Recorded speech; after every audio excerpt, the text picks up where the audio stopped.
Michelle Nicole Rollock, and I am related to Baby and Sonny Boy as I am their grandchild.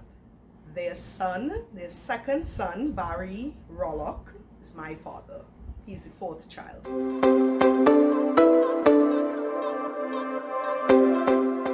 So, a fond memory that I have in growing up in the Rollock family household would be, of course, our traditional Boxing Day Christmas line.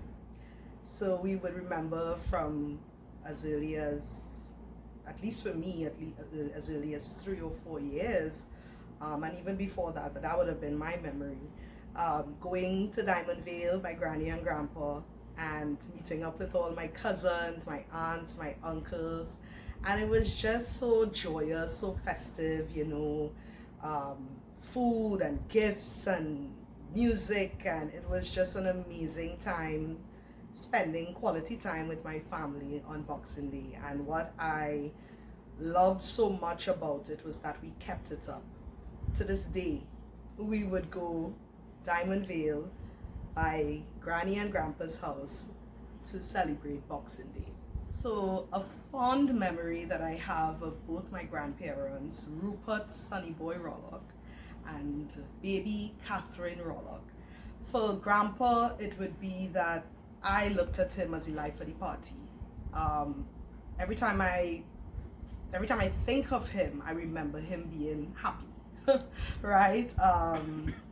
Welcoming everyone, being the host within the household, making sure everybody was good, dancing, taking his little drink, you know. So I just remember him being just a fun-loving grandpa, you know, and he always had some treat stashed somewhere for anyone who would come to the home, right? Whether it was they just passed to check them, come. Let me go in the bedroom. I think I have something there for you. Yeah. And you would swear he bought it specifically for you.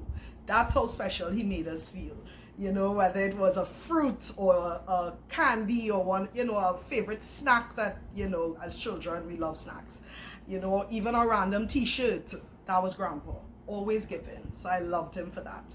In terms of my grandmother, I mean, she's just so nurturing. She really, you know, you never went hungry when you went to that house, you know, always either baking some coconut bake or a cake or doing some sort of lunch, if it's Sunday lunch, and if, you know, of course, everybody thinks their grandmother is the best cook, but I think Catherine really was the best cook.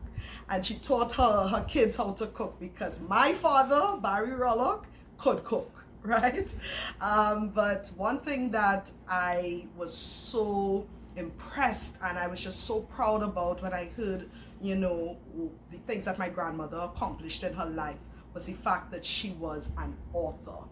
My grandmother published children's stories, right? With short stories, but it reminded you of living in Trinidad, what it was like, and just, you know, whether it was fantasy or real stories, like the first one being about the Pui, right, in Trinidad. It was just, I don't know, it was awesome to know that I have something in memory of her. And she signed it, and you know, signed it to Dear Rennee with love from Granny Catherine Rollock.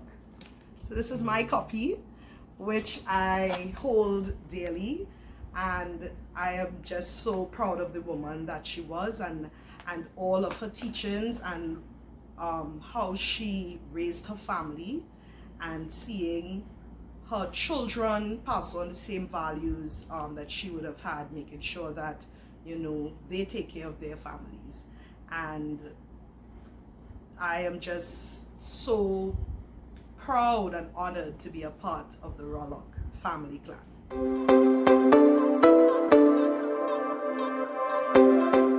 So one lesson that I took away from my grandparents would be the importance of God and faith, and of course family.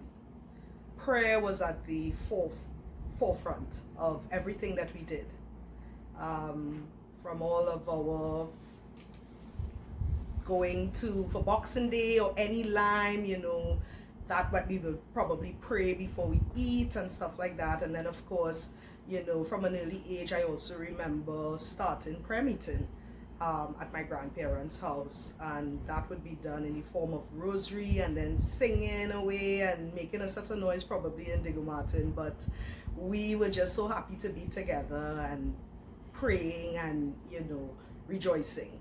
So one of the songs that stuck with us as a family would be to sing Bind Us Together, where we would gather in the living room and hold hands, as many of us that could fit in the living room, and sing Bind Us Together at the end of every prayer session. And that was just always something that stuck with me and was, you know, just so sweet.